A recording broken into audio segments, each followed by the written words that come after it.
మొదటిసారి ఎమ్మెల్యేగా ఎన్నికైన వేమిరెడ్డి ప్రశాంత్ రెడ్డి తనదైన శైలిలో కోవూరు నియోజకవర్గం గలం అసెంబ్లీలో వినిపించారు. గతంలో అనేక మంది ఉద్దండులు కోవూరు నియోజకవర్గంలో ఉన్న ప్రతి చర్చలో పాల్గొంటూ అసెంబ్లీలో అవకాశం వచ్చినప్పుడల్లా కోవూరు గలాన్ని రాష్ట్ర వ్యాప్తంగా తెలియజేశారు. గిరిజనుల సమస్యలపై, చేనేత కార్మికుల సమస్యలు, మంచినీటి సమస్య, గృహ నిర్మాణంపై ఆమె జనానికి, రాష్ట్ర ప్రజలకి అసెంబ్లీ వేదికగా తెలియజేశారు.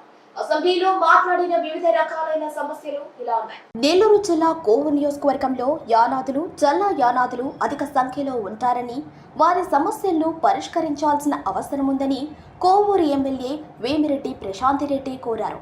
బడ్జెట్ సమావేశాల్లో భాగంగా బుధవారం ఆమె అసెంబ్లీలో మాట్లాడారు. కోవూరు నియోజకవర్గం మొత్తంలో 100కు పైగా గిరిజన కాలనీలు ఉన్నాయని, వీరందరూ కూడా అప్పటి ముఖ్యమంత్రి దివంగత ఎన్టీ రామారావు కట్టించిన ఇళ్లల్లోనే నివసిస్తున్నారన్నారు. వీటిల్లో దాదాపు 6000 ఇళ్లు శిథిలావస్థకు చేరుకున్నాయని, వీరికి నూతన ఇళ్లను నిర్మించాల్సిన అవసరం ఉందన్నారు. అలాగే కోవూరు నియోజకవర్గంలోని కొడవలూరు మండలం చంద్రశేఖరపురంలో ఒక ఏకలవ్య మోడల్ స్కూల్ మాత్రమే ఉందని, గిరిజనుల విద్యా ప్రమాణాలను పెంపొందించడానికి మండలానికి 1 చొప్పున ఏకలవ్య మోడల్ స్కూల్ను ప్రతిపాదించాల్సిందిగా కోరారు. అలాగే గిరిజనులకు ఆధార్ కార్డుల జారీలో సమస్య ఉండటం వలన ప్రభుత్వ పథకాలు వారికి చేరటం లేదని, దీనికి తగిన చర్యలు తీసుకోవాలన్నారు. ప్రభుత్వం యానాది కార్పొరేషన్ ద్వారా అధిక మొత్తంలో నిధులను కేటాయించి గిరిజనుల అభివృద్ధికి తోడ్పాటు ఇవ్వాల్సిందిగా సభాముఖంగా ప్రభుత్వానికి విజ్ఞప్తి చేశారు. ఎమ్మెల్యే ప్రశాంత్ రెడ్డి ప్రశ్నలకు రాష్ట్ర గిరిజన శాఖ మంత్రి గుమ్మడి సంధ్యారాణి సమాధానమిచ్చారు. ఏకలవ్య పాఠశాలలను గత ప్రభుత్వం నిర్వీర్యం చేసిందని, ప్రస్తుతం మన ప్రభుత్వం హయాంలో వాటిని ఉత్తమంగా తీర్చిదిద్దేందుకు కృషి చేస్తామన్నారు. గిరిజనుల అభివృద్ధికి బడ్జెట్లో 7500 కోట్ల కేటాయింపులు చేశామని, తప్పకుండా గిరిజనుల సమగ్రాభివృద్ధికి పాటుపడతామన్నారు. కోవూరు నియోజకవర్గంలో పింఛన్లపై ఎమ్మెల్యే ప్రశాంత్ రెడ్డి అసెంబ్లీలో మాట్లాడారు. అర్హులైన వారికి కాకుండా అనర్హులు కొందరికి పింఛన్లు వస్తున్నాయని, వాటిని పరిశీలించి అర్హులకు పింఛన్లు అందేలా చూడాలని కోరారు. బడ్జెట్ సమావేశాల్లో భాగంగా గురువారం ఆమె అసెంబ్లీలో మాట్లాడారు. గత ప్రభుత్వం చాలా మంది అనర్హులకు పింఛన్లు మంజూరు చేసిందని, దాంతో అర్హులు తమ పింఛన్లు కోల్పోయారన్నారు. నిత్యం సచివాలయంకు కొత్త పింఛన్ల కోసం దరఖాస్తులు వస్తున్నాయని, వాటిపై సచివాలయాల్లో స్పందన తక్కువగా ఉందన్నారు. కోవూరు నియోజకవర్గంలో అనేక గ్రామాల్లో ఇదే పరిస్థితి నెలకొందని వ్యాఖ్యానించారు. అర్హులైన వారికి పింఛన్లు మంజూరయ్యేలా చూడాలని ప్రభుత్వానికి విజ్ఞప్తి చేశారు. ఈ ప్రశ్నలకు రాష్ట్ర ఎంఎస్ఎంఈ, సెర్ప్, ఎన్ఆర్ఐ శాఖ మంత్రి కొండపల్లి శ్రీనివాస్ మాట్లాడుతూ, సామాజిక భద్రత కింద ఎన్టీఆర్ భరోసా పింఛన్లను అందిస్తున్నామన్నారు. అర్హులైన ప్రతి ఒక్కరికి పింఛన్లు అందించేందుకు కృషి చేస్తున్నామని సమాధానమిచ్చారు. అనర్హులకు పింఛన్లు అందించడంపై ఇప్పటికే కార్యాచరణ రూపొందించామని, అనర్హులను గుర్తించినట్లు చెప్పారు. తప్పకుండా అనర్హులకు పింఛన్లు తొలగించి అర్హులైన వారికి అందేలా ప్రభుత్వం కృషి చేస్తుందని వివరించారు. కోవూరు నియోజకవర్గంలోని గ్రామీణ ప్రాంతాలైన పాటూరు, గుమ్మల దిబ్బ వంటి ప్రాంతాల్లో చేనేతలు అధికంగా ఉన్నారని, నియోజకవర్గంలో వ్యవసాయం తర్వాత అధిక ఉపాధి కల్పించే చేనేత రంగాన్ని ఆదుకోవటానికి ప్రభుత్వం ఎలాంటి చర్యలు తీసుకుంటుందో వివరించాలని కోవూరు ఎమ్మెల్యే వేమిరెడ్డి ప్రశాంత్ రెడ్డి ప్రశ్నించారు. అసెంబ్లీ సమావేశాల సందర్భంగా ఆమె శాసనసభలో చేనేతలు ఎదుర్కొంటున్న సమస్యలపై మాట్లాడారు. Human resources and IT minister Lokesh Babu ప్రాతినిధ్యం వహించే మంగళగిరిలో వీవర్స్ శాల లాంటి నాలెడ్జ్ అండ్ మార్కెటింగ్ సపోర్ట్ను రాష్ట్ర వ్యాప్తంగా విస్తరించే ప్రతిపాదన ఉందా? ఉంటే అలాంటి వెసులుబాటు కోవూరు నియోజకవర్గానికి కల్పించాలని విన్నవించారు. చేనేత కార్మికులకు హెల్త్ ఇన్సూరెన్స్ కల్పించే దానిపై ఆలోచించాలని విజ్ఞప్తి చేశారు. ఈ ప్రశ్నలకు రాష్ట్ర చేనేత, జౌళి శాఖ మంత్రి సవిత సమాధానమిచ్చారు. గత ప్రభుత్వం చేనేత కార్మికులను పట్టించుకోలేదని, అనర్హులకు పథకాలు అమలు చేసి అర్హులకు తీవ్ర అన్యాయం చేశారన్నారు. కూటమి ప్రభుత్వం అధికారంలోకి వచ్చిన తర్వాత చేనేతలకు మేలు జరిగేలా వివిధ కార్యక్రమాలు అమలు చేస్తున్నామన్నారు. ఆప్కో షోరూంలను కూడా ప్రారంభిస్తున్నామన్నారు. బిర్లా కంపెనీతో కూడా చర్చించామని, 4-5 జిల్లాల్లో కస్టమర్లను ఏర్పాటు చేసేందుకు వారు ముందుకొచ్చారన్నారు. వీవర్స్ శాలలకు సంబంధించి 2 ఎంపీలు ఆయా జిల్లాల్లో ఏర్పాటుకు ముందుకు వచ్చారన్నారు. వివిధ ప్రాంతాల్లో ఎగ్జిబిషన్లు కూడా ఏర్పాటు చేస్తున్నామన్నారు. కనిగిరి రిజర్వాయర్ను కాపాడుకోవాల్సిన బాధ్యత అందరిపై ఉందని కోవూరు నియోజకవర్గ ఎమ్మెల్యే వేమిరెడ్డి ప్రశాంత్ రెడ్డి అన్నారు. కోవూరు నియోజకవర్గంలో నీటి పారుదలలో తలెత్తుతున్న ఇబ్బందులను కనిగిరి రిజర్వాయర్ ప్రస్తుత పరిస్థితిని అసెంబ్లీ దృష్టికి తీసుకువెళ్లారు. మంగళవారం జరిగిన అసెంబ్లీ సమావేశంలో ఎమ్మెల్యే ఈ అంశాలను ప్రస్తావించారు. దేశానికి అన్నం పెట్టిన చరిత్ర ఆంధ్రప్రదేశ్ సొంతమన్నారు. వ్యవసాయ ఆధారిత రాష్ట్రంగా ఉన్న ఆంధ్రప్రదేశ్లో పంటలు లాభసాటిగా పండటం కోసం, రైతు సంక్షేమం కోసం ఇరిగేషన్ ప్రాజెక్టులు పెద్ద స్థాయిలో నిర్మాణం చేసిన ప్రభుత్వం తెలుగుదేశం ప్రభుత్వం అని గుర్తు చేశారు. ఆధునిక నీటి విధానాలు తీసుకువచ్చి ఇరిగేషన్ ప్రాజెక్టుల విషయంలో కొత్త సాంకేతిక విధానాలు ఏర్పాటు చేసి రైతులను ఆదుకుంటున్న ముఖ్యమంత్రి నారా చంద్రబాబు నాయుడికి ప్రత్యేక ధన్యవాదాలు తెలియజేశారు. పోలవరం, పట్టుసీమ లాంటి ప్రాజెక్టులు పూర్తిగా రైతులకు అందుబాటులో వస్తే రాష్ట్రంలో రైతులు బంగారం పండిస్తారని అన్నారు. ప్రత్యేకంగా నెల్లూరు జిల్లాలోని కోవూరు నియోజకవర్గం పూర్తిగా డెల్టా ప్రాంతమని, వ్యవసాయం మీద ఆధారపడి ప్రజలు జీవిస్తుంటారన్నారు.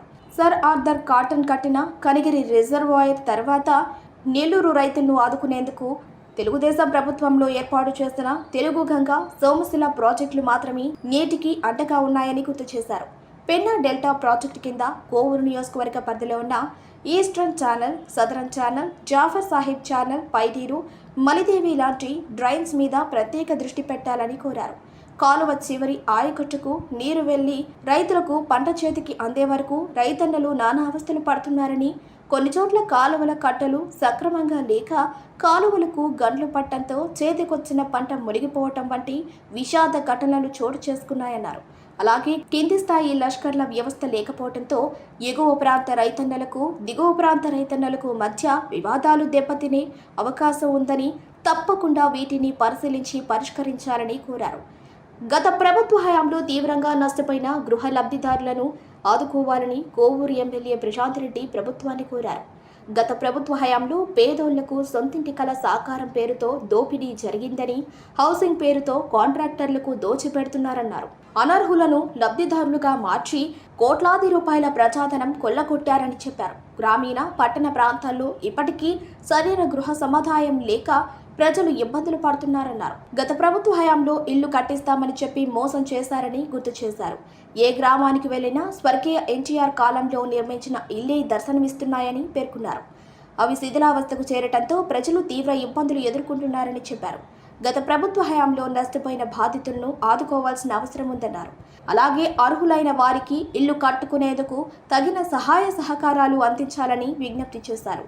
కోవూరు నియోజకవర్గ పరిధిలో దాదాపు 1000 కుటుంబాలు పక్కా ఇల్లు లేక పూరి గుడిసెల్లో నివసిస్తున్నాయని, కనీసం కాలువలు లేక మురుగులోనే దుర్భర జీవితం గడుపుతున్నారన్నారు.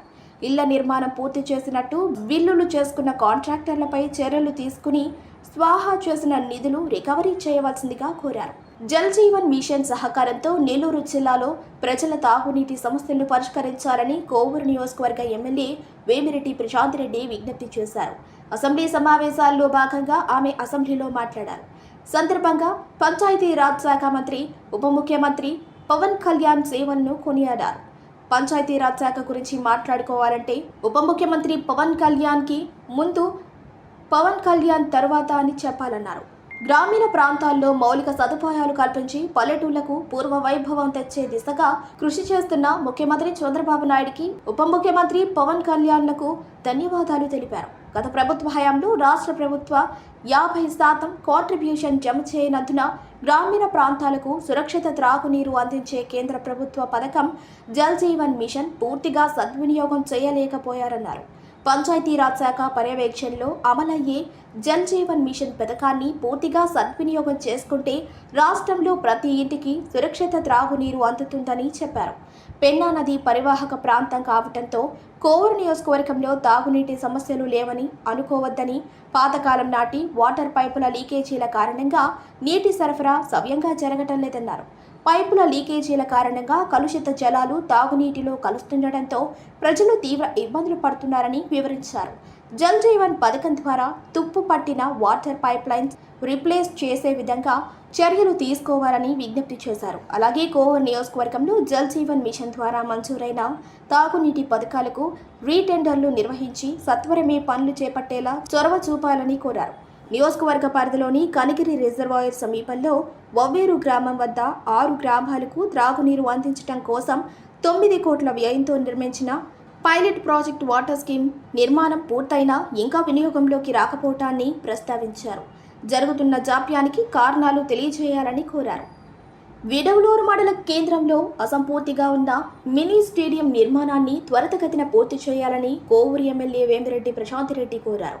శాసనసభ సమావేశాల సందర్భంగా ఆమె మాట్లాడుతూ 2014లో చంద్రబాబు నాయుడు పాలనలో మినీ స్టేడియం నిర్మాణం మొదలుపెట్టి 75% పనులు పూర్తయినా గత ప్రభుత్వ నిర్లక్ష్యం కారణంగా పెండింగ్లో పడిందన్నారు.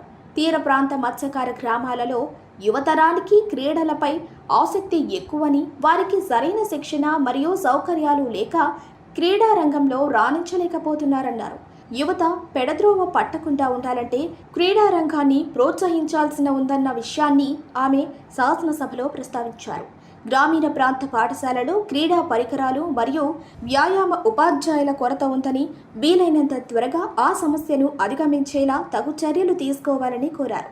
కోవూరు నియోజకవర్గంలో ప్రతి మండలంలో ఒక మినీ స్టేడియం నిర్మించేలా చొరవ తీసుకోవాలని ఎమ్మెల్యే ప్రశాంత్ రెడ్డి ప్రభుత్వానికి విజ్ఞప్తి చేశారు.